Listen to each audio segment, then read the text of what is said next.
Hi Stampers, it's Robyn at Robyn's Roost. Today I'm going to show you a fun card right out of the catalog with a few twists to it. But first off, today it's December 8th and the retired list just came out, and this Trimming the Town suite is on the retired list. So I for sure wanted to show you this card before it's too late and you can't order it if you don't already have this cool set. So this paper is awesome. It's 10% off. Um, the embellishments are 50% off. The ribbon combo pack is 50% off. Now most of the stamp sets are not on sale, even if they are retiring. So this one is not on sale, but the dies that go with it are 30% off. So if you want to order it now, rather than ordering the bundle, order the dies and the stamp set separately. It will save you more money that way with the sale on the dies. So let's get started on this fun card. Now, I think I showed this card once before just as a flash buy, not as a separate card that I did on a video. But I just loved the way they did this shadow on here.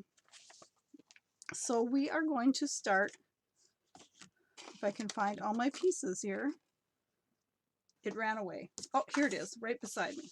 Okay, here's our piece of the DSP, and I've cut this to 5.5 by 2.5. So it's going to cover the top half of the card. And we are going to take some Misty Moonlight ink, and we can either use a sponge dabber, a brush, or sponge. And we're just going to go ahead and ink up the three sides of it to make it darker on the edges. So give it a nighttime look. Now this brush is a new item that is going to be in the available in the January through is it June or July? January through June catalog. And I'm just getting used to it. They're super soft brush. And this is like the third time that I've used it. And I haven't used it to do this edging technique. I'm almost thinking for this, the sponge might work better because you can put more on at a time, but this is, it really fills in nice.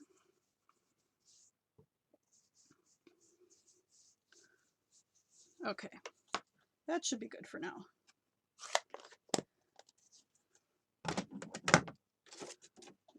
So we've got our standard card base. Now I am going to flip my card. The one in the catalog was portrait style. I'm going to do landscape. Oh, we have to glue over these pretty houses. I'm always sad when the back side is as pretty as the front. Oh, make sure you glue it to your card with the shadow on the right edges. Okay. Now, for the snow layers, I think this is it. See, yes, we want a piece of white cardstock that is 5.5 inches wide, and this one is probably about 4 inches. I just grabbed a scrap because you'll cut it down after you're done die cutting it. But what you're going to do is you're going to take this swooshy die cut to make your snow piles, and you're going to cut. You want to end up with 3 pieces to layer on the card front. So I'm just going to go ahead and cut this. So you're going to cut twice. So here you can see I've run it through the die cutter twice so that I've got 3 snow piles. And then you're just going to experiment with layering them on here, flipping them one way or the other so that you get these piles of snow. And if you need to trim it on the end, you know, it's not too big a deal. You can always do that.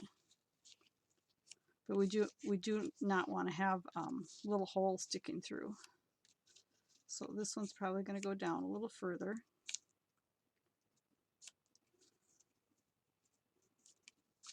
Where are you at? Okay, so we're going to put that one almost down to the bottom, and we're going to trim off that end. Okay, so we're just going to take some liquid glue,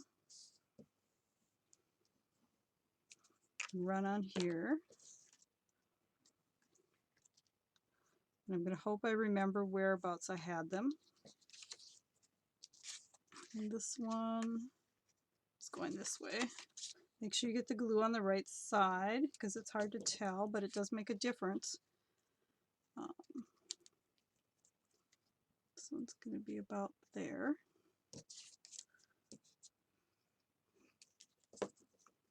And this one's going to go across the bottom.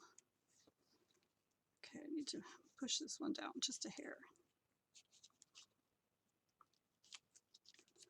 That's why I'm using the liquid glue, so that it will give me a little bit of wiggle room. There we go.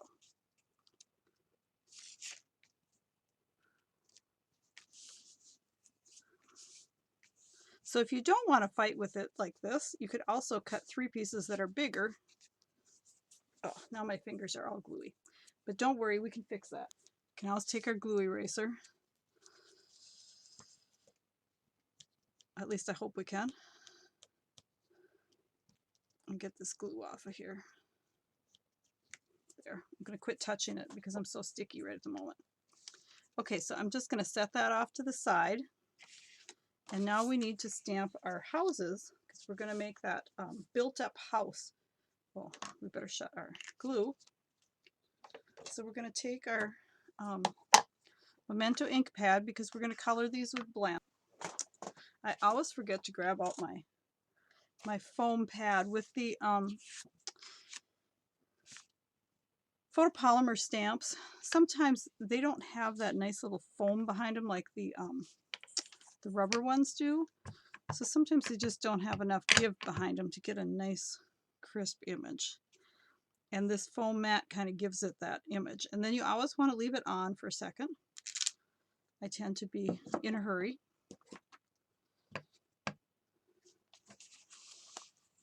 And I also tend to keep pulling my paper away from the camera. I apologize for that. Okay. Here's our second house. And then our little teeny tiny cabin. He's so cute.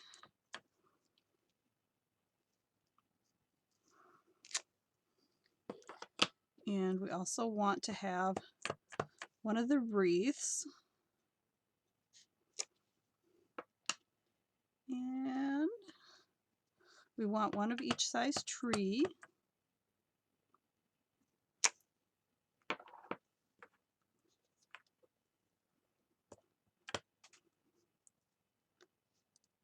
Angle this one, make sure it fits.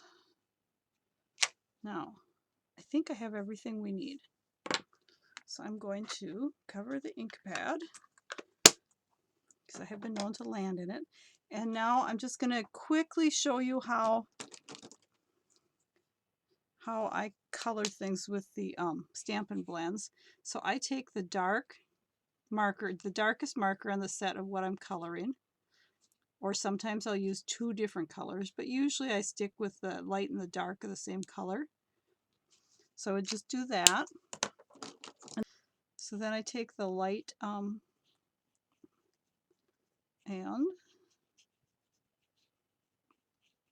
go ahead and I'll just keep going over it until it's blended to where I like it. And for a tree, I don't know that it really, you know, has to be super duper blended. And then for the trunk, I'm not gonna get crazy on that. The wreath I probably wouldn't do any blending on. Now for the houses, I'm going to do those in the real red. And here's a little trick. If you look at this one, is going to cover everything from the door over, so you don't have to color any of this.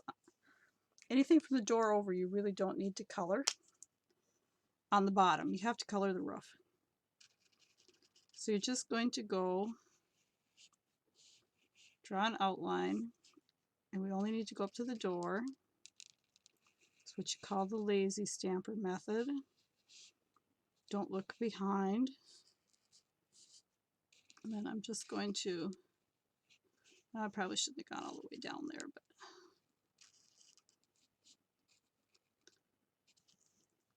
and then we'll take the light red and go ahead and fill in.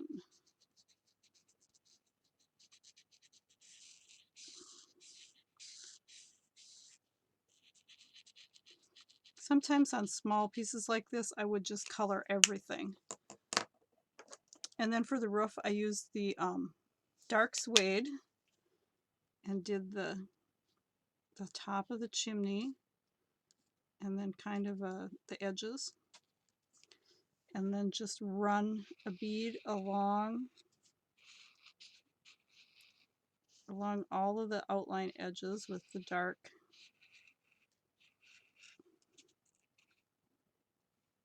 color. And then I would probably also go like down these board lines. And then we're going to take the light one. Now if you really want to blend, use the pen end. If you want to just fill in, the brush end goes a lot faster. But don't, whatever you do, don't like pry down on your brush end or you will wreck it. Now I tend to use my my brown and my gray markers a lot because I do a lot of animals. So this baby is getting a little bit used up. Time for a new one. Now I don't know if they will be all gone, but there were a bunch of the blends. They used to be sold in singles, a light and a dark, and there were a bunch on the clearance rack. But I have a feeling that those babies are probably flying off the shelves and probably gone by now. Sorry, I wasn't fast enough to tell you. Didn't have my video ready soon enough. So that's how I'm going to color all of these. Oh, one other thing I like to do is I like to take either the light balmy blue or the light seaside spray and do my windows so they don't look, I don't know, they just don't look quite so blank. Or if you want it to look more nighttime, you could do the So Saffron, you know, so they glow. So I do that and then cut them out. And here I have a pile of them that are all done. So what I'm going to do is I'm just going to layer these together.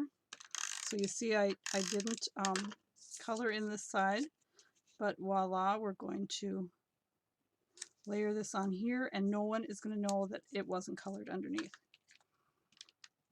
Now you could pop any of these up, you know, with the little dimensionals if you wanted to have some more layers on your card, or if you're sending this in the mail, sometimes it's nice not to have it, you know, layered so it's not as thick.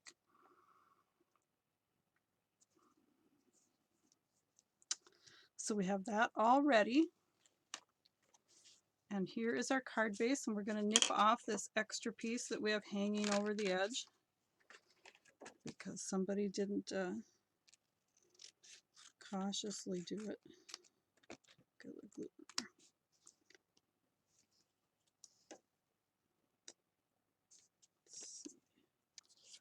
So then we are going to figure out where we want to tuck our house in. So maybe like in there. Get my sticky gluey mess out of the way.